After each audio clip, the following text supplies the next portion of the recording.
नमस्कार, स्वागत है आपका हमारे खास शो में, जहां पर हम बात करेंगे सोने के सुनहरे सफर की। अगर मार्च का महीना देखें तो सोने में 8% की तेजी देखने को मिली है और इस साल के पहले क्वार्टर में भी शायद सोना ही ऐसा एसेट क्लास है जहां पर हमने एक बेहतरीन परफॉर्मेंस आते हुए देखी है।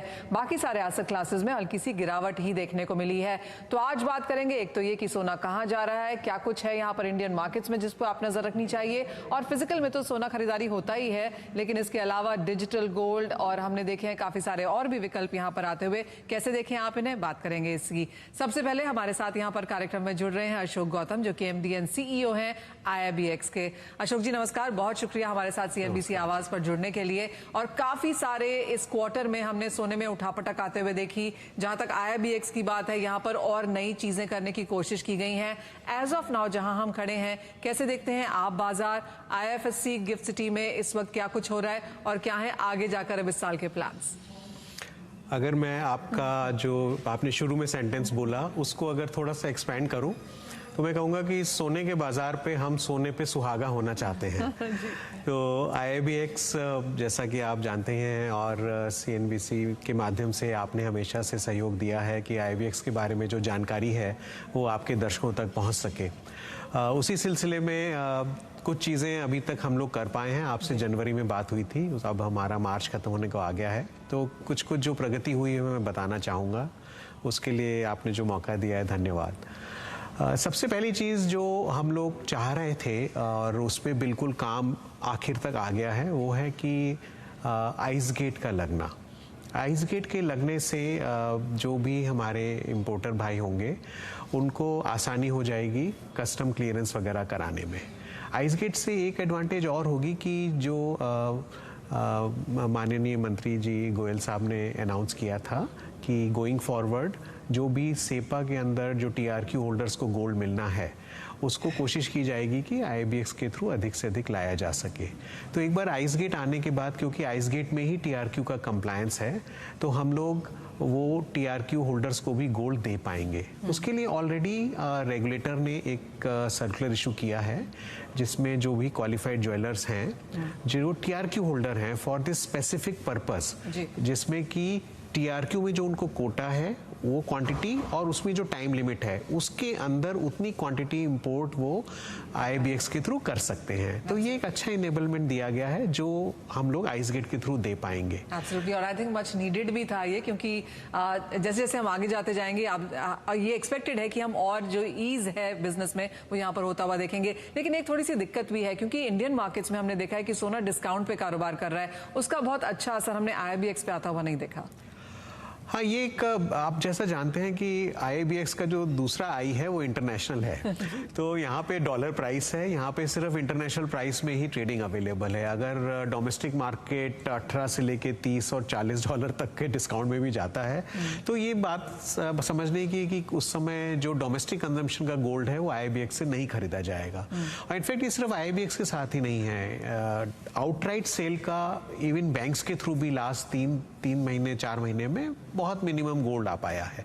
तो जो गोल्ड आयात हो भी पाया है, वो कौन सा गोल्ड आयात हो पाया है? वो हो पाया है कि जो एक्सपोर्टर्स ऑफ ज्वेलरी के लिए गोल्ड है वो, और दूसरा जो गोल्ड मेटल लोन पे जिन्होंने गोल्ड लेना है, उस तहत में हम लोग उस पे काम कर रहे हैं। हमारी जो गिफ्ट SEZ में भी हमारी बात चल रही है। अभी तो ये एक डिस्कशन स्टेज में है कि SEZ टू SEZ ट्रांसफर हो सके हमारे यहाँ से गोल्ड। तो जो SEZ में ज्वेलर भाई बंधु हैं वो किस तरह से IIBX के थ्रू गोल्ड लेके SEZ गिफ्ट SEZ से वहाँ SEZ पे 0 ड्यूटी पे शिफ्ट कर सके। उसके बाद एक और सेकंड स्टेप है कि एक्सपोर्टर्स के लिए जो एडवांस ऑथराइजेशन है उसमें भी हमने ऑलरेडी रेगुलेटर से बात किया है, उनको एक रिप्रेजेंटेशन दिया है, उस पर काम चल रही है। और एक बार अगर आइस गेट आ जाता है तो मेरा ऐसा विश्वास है कि जो डोमेस्टिक एरिया में भी जो एक्सपोर्टर्स हैं वो भी आइस गेट के यूज से हमारे पास से गोल्ड ले पाएंगे। एक चीज जो हम सोने में आता हुआ देखते हैं और जो कि एक बहुत बड़ी मांग के हिसाब से भी कहा जाता है कि ट्रांसपेरेंसी हो, जो काफी हद तक अब आई है। साथ ही साथ इनोवेशन, डिजिटलाइजेशन, फाइनेंशियलाइजेशन जो सोने की होनी चाहिए। आपको कहाँ लगता है at a rank of 1 to 10 हम कहाँ खड़े हैं? देखिए, ये जो 1 to 10 वाली भी जो नंबर है ये एक स्टैटिक नंबर नहीं है। अगर मैं कहूँ कि हम 4 से 6 के बीच में है, क्योंकि देखिए 6 इसलिए कह रहा हूं कि हमारा इंटेंट बहुत क्लियर है। 4 इस वजह से कि अभी इम्प्लीमेंटेशन है और हम वहां पे पहुंच रहे हैं, और ये कोई स्टैटिक नंबर नहीं है, और ये 4 से हम लोग 10 तक जाएंगे और 6 से 10 तक जाएंगे। तो ये कंटिन्यूम है, उस पर काम चल रहा है, कहीं भी रुके नहीं है। तो ये मैं आपको थ्रू सभी दर्शकों को आश्वस्त करना चाहता हूं कि एक्सचेंज खुद, रेगुलेटर हमारे इतने प्रगतिशील हैं, और गवर्नमेंट के भी जितने अधिकारी हैं, जो मंत्रालय हैं और वेरियस कस्टम्स भी हैं, डीजीएफटी भी हैं, सबके सहयोग से हम लोग इस इकोसिस्टम को एक डेवलप कर रहे हैं। ये एक बहुत ही नया कॉन्सेप्ट है, और इस नए कॉन्सेप्ट को धीरे धीरे लाके उसको संभाल के आगे चलाना, जिसमें सबकी एक्सेप्टेंस बढ़े।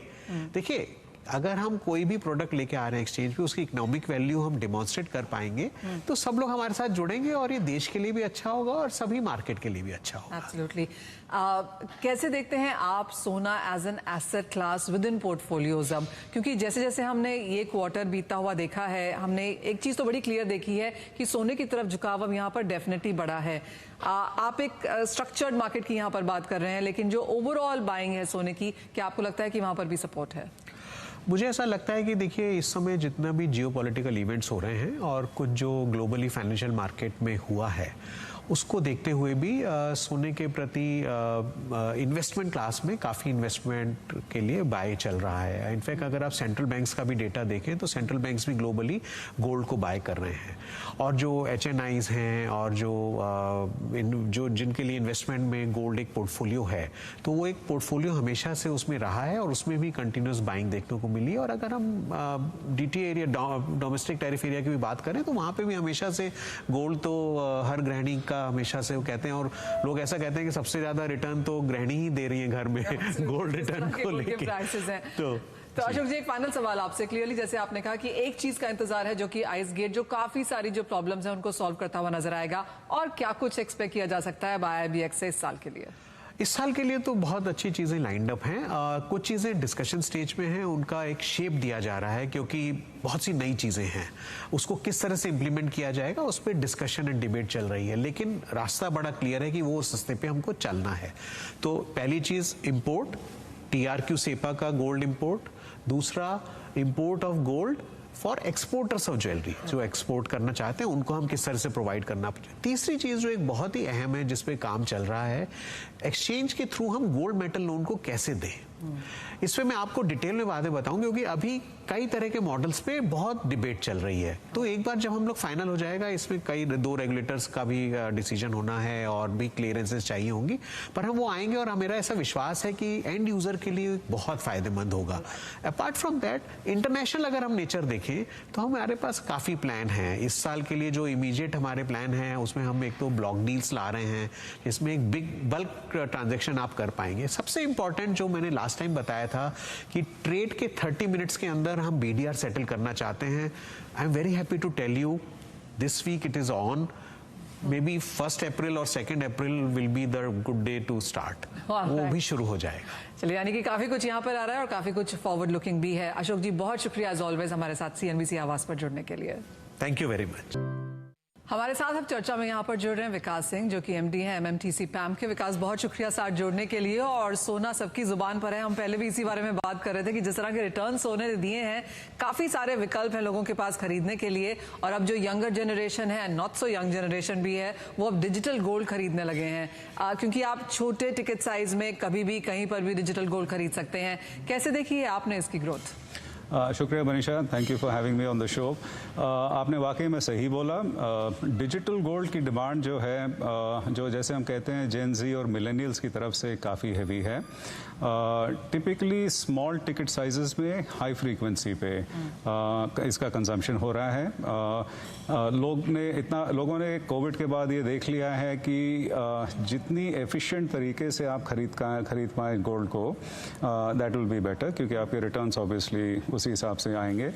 ट्रेडिशनल इन्वेस्टमेंट्स जो हैं उनमें दो परेशानियां हैं। एक तो है कि आपकी कॉस्ट्स ज़्यादा हैं, मेकिंग चार्ज काफ़ी होता है उसमें। सेकेंडली लिक्विडिटी, जब आपको ज़रूरत पड़ती है, जैसे जो भी माइलस्टोन के लिए आप इन्वेस्ट कर रहे हैं, तब अगर आप बेचने जाएँ तो फिर ऑब्वियसली उसमें थोड़ी सी परेशानी होती है। डिजिटल गोल्ड और हमने डिजिटल सिल्वर भी लॉन्च किया है एक्चुअली। आप कभी भी खरीदें, कभी भी बेचें, कोई ट्रांजैक्शन चार्ज नहीं, कोई मेकिंग चार्ज नहीं, तो अपटेक काफ़ी अच्छा है उसका। हमारे लिए, हमारे हिसाब से जो हमारे एक्सपेक्टेशंस थे उसके हिसाब से बड़ा अच्छा आ रहा है उसका। बिकॉज एक सिर्फ यहाँ पर कंसर्न है वो ये कि ये सेक्टर रेगुलेटेड नहीं है, तो उसके लिए एज एन इंडस्ट्री लीडर आप क्या कर रहे हैं?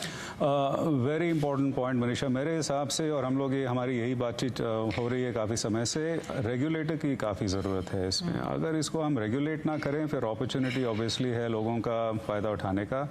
हमारी रिक्वेस्ट यही रहती है कि एक ऑफिशियल तौर पे एक रेगुलेटर अपॉइंट किया जाए। अगर आप MMTC पैम्प देखें तो हमारी जो है कोई भी इस प्रोसेस में कोई भी आउटसोर्सिंग नहीं है। तो वॉल्ट्स हमारे अपने हैं, इन्वेंट्री पूरा हमारे पास रहता है, फुली इंश्योर्ड है, फोर्स मेजोर है।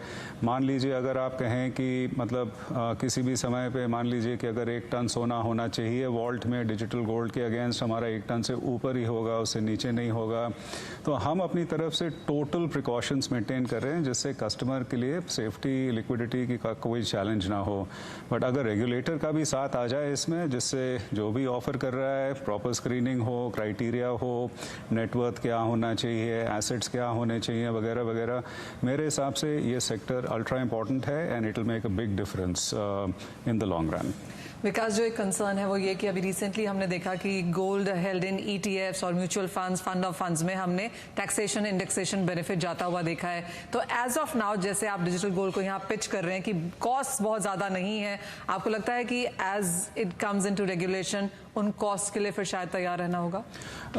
देखिए, हर प्रोडक्ट का एक रोल है एंड आपके इन्वेस्टमेंट प्रोफाइल के हिसाब से और आपके कंफर्ट के हिसाब से आप उसको चूज़ करेंगे। तो चाहे लिक्विडिटी हो, चाहे मैनेजमेंट फीस हो, चाहे ज़ीरो ट्रांजैक्शन चार्जेस हो, लोग उसी हिसाब से अपना उसको ऑब्वियसली चूज़ करेंगे।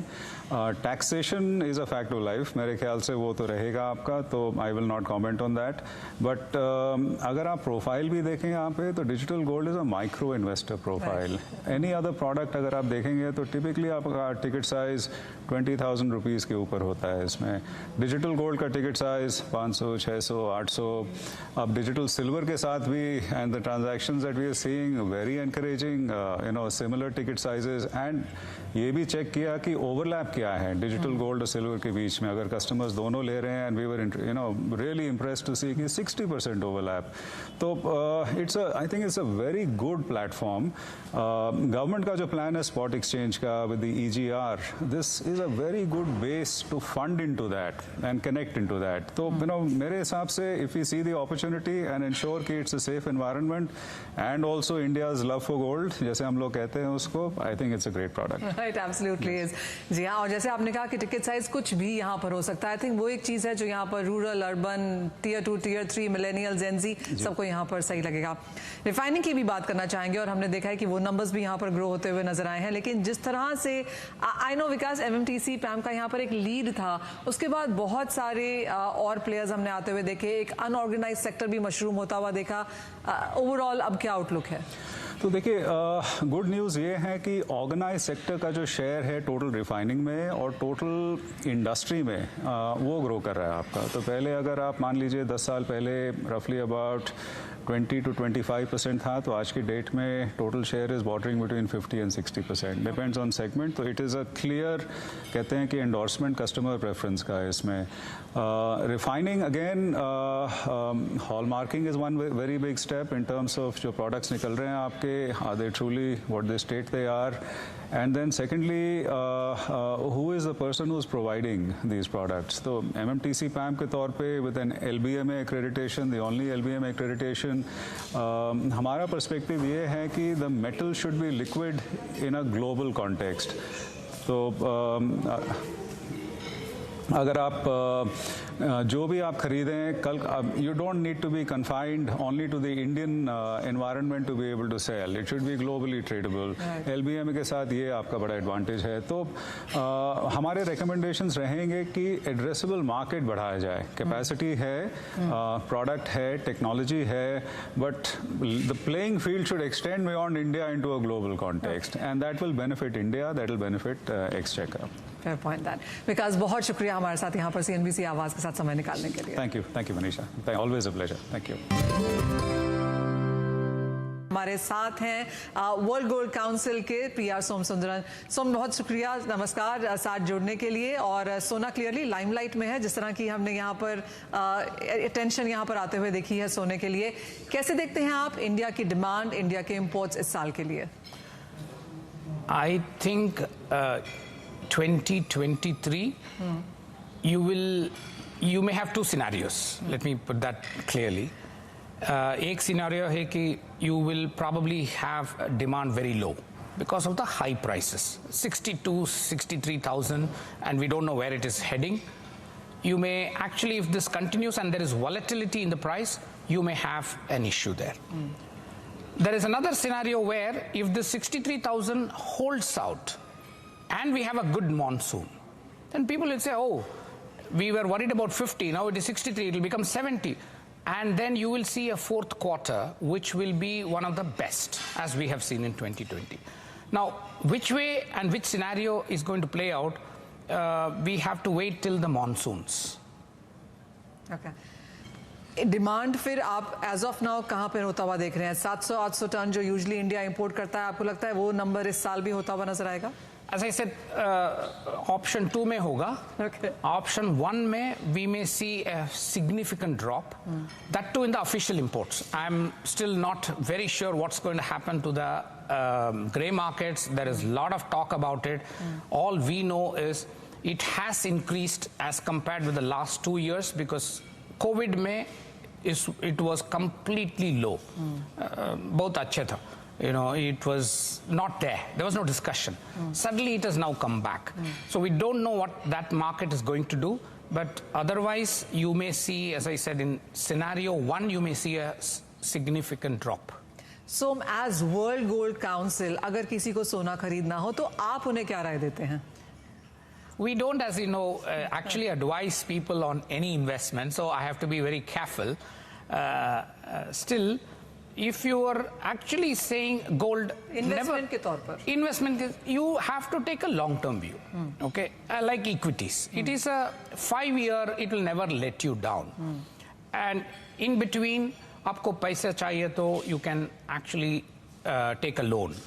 So it has got other facilities. So what we say is, if you're not a trader, I think you should keep buying gold 15 to 20%, depending on your portfolio. Actually, 5 to 15 is what we say, but in India, you also love gold. So 15 to 20% portfolio of gold is good.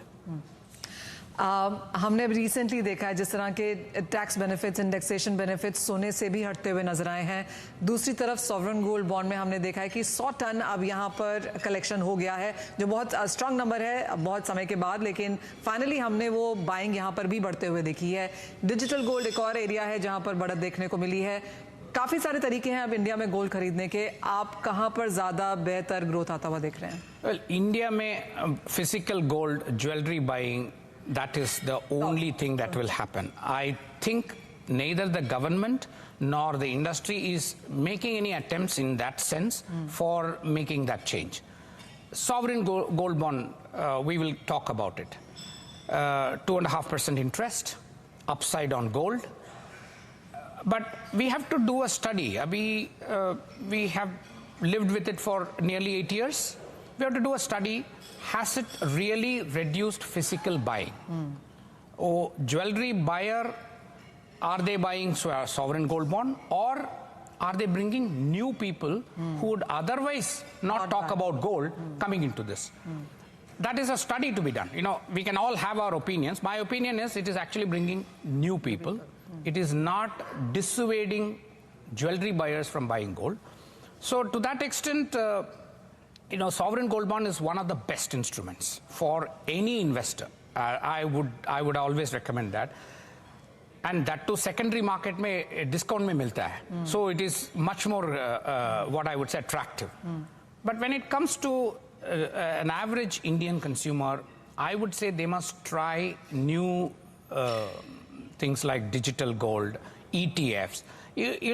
While we say 15% should be in gold, it's also important you keep within gold certain allocations in various forms. Don't keep only jewelry, because that can actually lead to not financializing it properly.